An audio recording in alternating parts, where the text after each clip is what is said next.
안녕하세요. 여러분은 어떤 사람을 도사로 알고 계시고 어떤 사람을 도사라고 부르고 계시나요? 법사라는 어떤 사람이고 또한 선사는 어떤 사람일까요? 한때는 박사위에 육사가 있다고 했던 적이 있지요. 그런데 요 사이는 그들 박사, 육사 위에 율사, 율사 중에서도 특히 검사 위에 또다시 도사와 법사가 있다고 하지요. 천공과 건진이라는 소위 도사와 법사라고 하는 자들이 검사들을 휘어잡고 움직이며 전 나라를 뒤흔들고 있지 않나요? 오늘은 지난주에 올려드린 지리산에서 만난 자칭 신통 여도사에 이어서 자칭 타칭 도사라고 불리는 많은 남자 도사들 중에서 8년을 지리산에서 수행해 왔었다고 하는 홍도사에 대해 내가 만났던 경험을 소개해 드리고자 하는데요.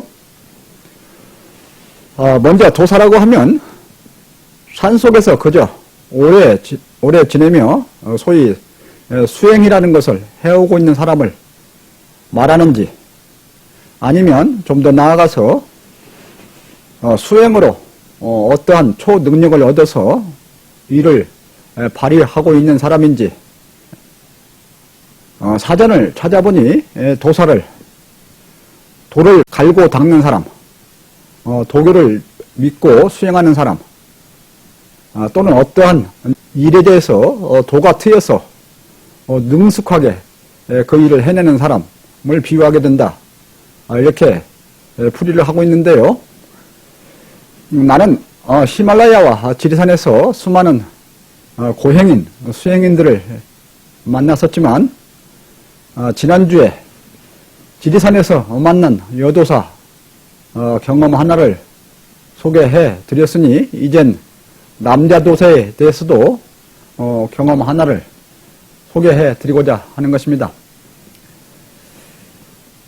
나는 히말라야 수도원들에 있는 동안 많은 고행자들을 만났었고 여러 특이한 기의 훈련들을 하고 있는 그러한 사람들을 만난 바가 있는데요.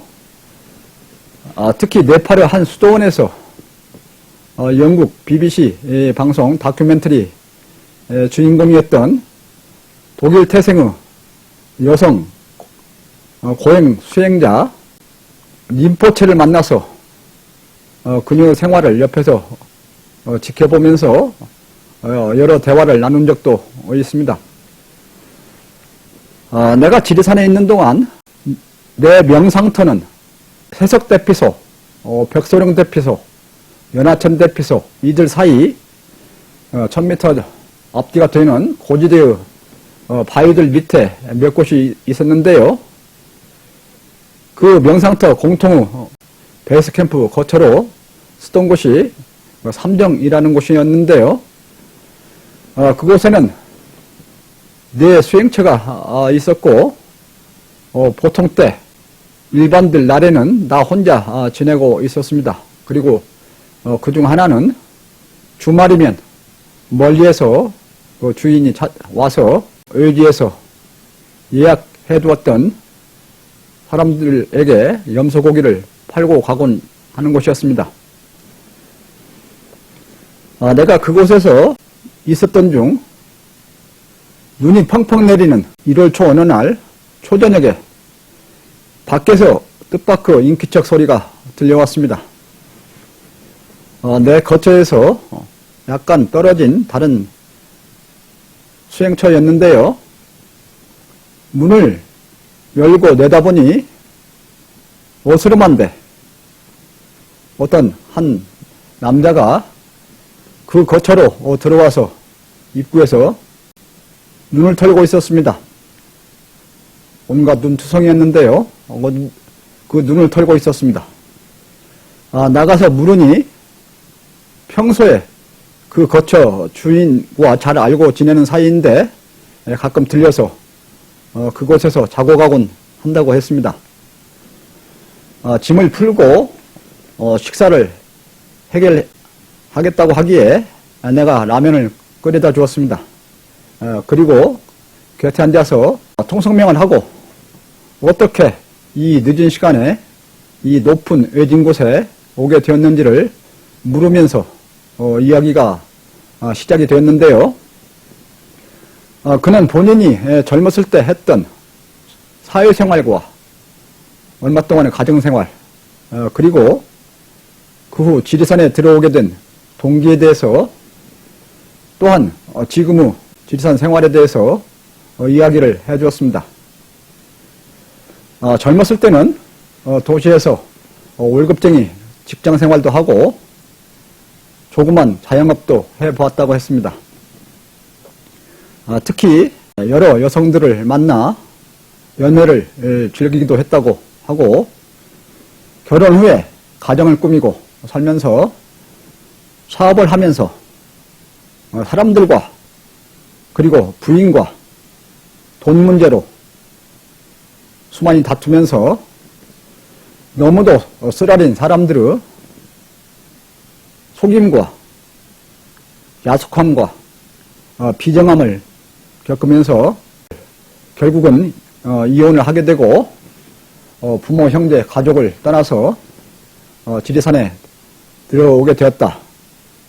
그런 동기를 말해주었고 지금도 계속해서 이러한 과거 일들이 생각이 나서 술로 달래면서 지리산에서 18년을 지내오고 있다. 이렇게 이야기를 들려주었습니다. 그는 이전의 경험과 기억들을 잊지 못하면서 사람들 사이의 정이라는 것이 무엇인지, 마음이라는 것이 무엇인지 모르겠다. 왜 기분이 수시 변하고 때로는 과거의 경험과 기억이 현재 아픔과 고통으로 오게 되는지 잘 모르겠다. 한숨 섞인 그러한 말을 하기도 했습니다. 그러면서 계속 퍼붓는 눈을 쳐다보며 이 차디찬 바람은 어디로부터 오는 것일까? 이 눈은 어디에서 오는 것일까? 북한의 평양에도 눈은 오고 있겠지. 자연은 오며도 하구나 하며 나름의 시를 종알 거리듯이 말하면서 지리산에 들어온 지 얼마 되지 않은 나에게 자기의 제자로 들어오라고 했습니다. 나는 무슨 뜬구름 잡는 소리냐고, 뜬금없는 소리냐고 말하고 내가 지금까지 어떤 생활을 해왔고 특히 교수직을 그만두고 히말라야를 거쳐서 여기에 온 그런 동기와 지금은 과학과 철학을 하나로 통합해 이어서 그러한 진리를 완성해가고 있다. 히말라야에 가지고 갔던 27개 질문과 계율들을 같이 설명해 주면서 물질이 무엇이고 정신이 무엇이고 육체가 무엇이고 생명이 무엇이고 삶이 무엇이고 마음이 무엇이고 사랑이 무엇인지 그리고 당신은 지금 왜 어떠한 정신상태에 있는지 어떠한 마음의 혼란에 있는지 왜 아직도 그토록 큰 마음 아리를 하면서 고통스러워하는지 지금도 왜 과거의 인연을 끊지 못하고 과거의 때를 지우지 못하고 세속을 벗어나지 못하고 과거의 포로가 되어 묶여 있으면서 괴로워하고 있는지 호되고 따끔하게 설명을 해 주었습니다. 그랬더니 갑자기 두 무릎을 꿇고 깊이 사과를 하면서 자신의 경솔했음을 용서해달라고 했습니다. 나는 방이 추우니 내 방으로 와서 같이 자자고 권했으나 두터운 옷들과 침낭이 있다며 그곳에서 굳이 자겠다고 끝내 사양을 해서 혼자 내 방으로 와서 잠이 들었습니다. 이튿날 아침 그는 식사를 해결한 뒤 잠깐 있더니 자기 거처로 출발하겠다고 했습니다. 많이 쌓인 눈이 어느 정도 녹을 때까지 가지 말라고 그렇게 말렸으나 배낭을 메고 무릎을 넘어선 눈을 헤치고 발자국을 내면서 자기 거처를 향해서 산속으로 들어갔습니다. 무척 마음이 짠해서 오랫동안 그의 뒷모습을 지켜보았습니다. 그러고 난 뒤 2, 3주 지났을까요? 얼마 후에 갑자기 어떤 두 사람을 통해서 여러 종류 과자, 라면, 국수, 수제비 등 식품과 그리 크지는 않으나 매우 귀한 진짜 상황버섯, 진짜 상황버섯은 뽕나무에서 나온다고 하지요. 진짜 상황버섯을 보내왔습니다. 나는 받지 않겠다며 모두를 완강히 거절했습니다마는 그들의 요구가 매우 강해서 국수만 내놓고 모두를 돌려보냈습니다. 그리고 나서 다시 얼마 후에 이전에 그에게서 들었던 말이 회상이 되어서 그의 거처를 찾아보기로 하고 그의 거처 찾기에 나섰습니다. 연하천 대피소 남쪽 방향 매우 깊은 그런 곳이라고 했는데요. 골짜기와 조그만 능선들을 넘나들면서 헤매던 끝에 그의 거처를 찾아냈습니다. 버섯을 채취하며 나갔다 한참 후에 그는 돌아왔습니다. 그의 거처는 태풍으로 쓰러진 나무를 다듬어 기둥을 만들고 갈대, 나무껍질 등으로 마치 농촌의 헛간처럼 만들어져 있었고 거처 안에는 이런저런 잡다한 옷들과 깔고 덮을 것들 그리고 온갖 술들 도라지, 더덕, 산삼, 머루 이러한 뿌리, 열매, 버섯 등으로 담근 그런 술들이 방에 널려 있었습니다. 그는 가끔 산속을 나와 화계읍에 내려가면 쌀, 고추장, 된장 등 식품과 담금주, 술을 한 배낭 메고 돌아온다고 했습니다. 술이 배낭의 부피와 무게의 대부분이라고 했습니다. 술로 찌든 그의 생활. 하루도 거르지 않고 매일 적어도 하루에 이협들이 한두 병의 소주는 마셔야 한다고 했습니다. 그러면서 수행을 하고 있다고 했습니다. 사람들은 그를 홍도사라고 부르고 있었고요.